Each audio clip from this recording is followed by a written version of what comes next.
দেখো এগরোল তৈরি হয়ে গেছে আমার। কে কে খাবে তোমরা চলে আসো। দেখো গরম গরম এগরোল তৈরি করেছি আজকে। আমি লাইভে বললাম না আমার মেয়ে এগরোল খেতে চেয়েছে, এগরোল। এই দেখো গরম গরম এগরোল আমার তৈরি হয়ে গেছে। কে কে খাবে তাড়াতাড়ি চলে এসো। আর আমি কী করে বানাচ্ছি তোমাদেরকে সমস্ত বলে দিচ্ছি, তোমরা এইভাবে তৈরি করে খেয়ে দেখো। হ্যালো ফ্রেন্ড, দেখো আমি এগরোল তৈরি করি। দেখো তলা দিয়ে আমার মিঠাই কোলে ওঠার জন্য বায়না করছে। এই যে এগরোলটাকে, রুটিটাকে ফার্স্টে বেলে তারপর একটু হালকা তাড়াতাড়ি ছেঁকে নিলাম। ছেঁকে নিয়েছি, নিয়ে এবার এই চাটুতে একটু তেল দিচ্ছি। দেখো ছোটো শিশিতে ঢালা নেই, এখন বড় ড্রাম থেকে ঢেলে নিচ্ছি। আমার আরেকটা বোতল আছে, তা থেকে ঢেলে নিই।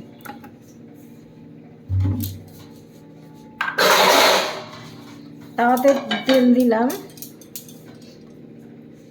আর তোমাদের এই এগরোলের ভিডিও আমি অনেকবার দিয়েছি, আবার তোমাদের দেখায়। দেখো করে খেয়ে দেখো, সুন্দর হয় সত্যি। এবার এই ডিমটাকে আমি ফাটিয়ে নিয়েছি, নিয়ে এই দেখো এই যে রুটিটার সাথে এরকম করে করে সব দিকটা মাখালাম।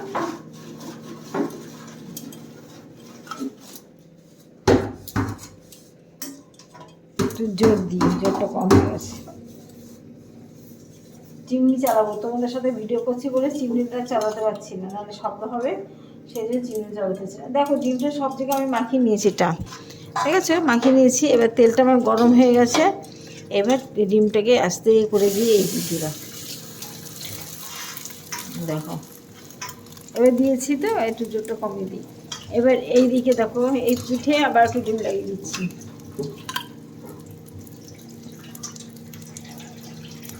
এই দেখো হয়ে গেছে। এই পিঠে আবার এরকম করে ডিম লাগিয়ে দিলাম। যেহেতু আমরা ধরো একজন দুটো তিনটে করে রুটি খাবো, সেই জন্য তোমার ডিমটা যদি প্রত্যেকের একটা করে রুটিতে ডিম করি, তাহলে তিনটে ডিম নিশ্চয়ই খাওয়া ঠিক না। তার জন্য তোমাকে কম কম করে আমি ডিম লাগিয়ে নিই। নাহলে একটা ডিমে তুমি একটা রুটি করতে পারো ইচ্ছে করলে, কিন্তু আমি দুটো ডিমে, এই একটা ডিমে দুটো রুটি করবো, সেরকম প্ল্যান করছি। সেই জন্য এই যে হাফ দিয়েছি দেখো, আর হাফ ডিম আছে, হাফ ডিম আর একটা রুটি দিয়ে দেবো।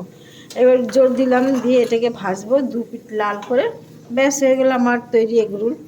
এটা আমি এইভাবে করি, তোমরা দেখো, করে দেখো, আশা করি ভালো লাগবে। এবং বাড়িতে তৈরি হওয়া জিনিসটা কি সুন্দর হয়, বাইরে থেকে খাওয়া জিনিস, বাইরে তৈরি করা জিনিসটা যতটা ভালো না হয় ভালো। দেখো এই যে লাল হচ্ছে না, এটাকে বেশ ভালো করে দু পিস ভালো করে চেপে চেপে দিয়ে ভালো করে এরকম করে ছেঁকে তৈরি করলেই হয়ে যাবে আমার হাতের এগরোল। দেখো কি সুন্দর। আমার মেয়ে বাইরের স্টেশনের বাইরের দোকানে এগরোল খেতে চায় না, ওকে পিটালেও হাজার হাজার টাকা দিলেও বাইরের এগরোলও খাবে না। ও শুধু আমার হাতের এগরোল ছাড়া কোথাও এগরোল খায় না। দেখো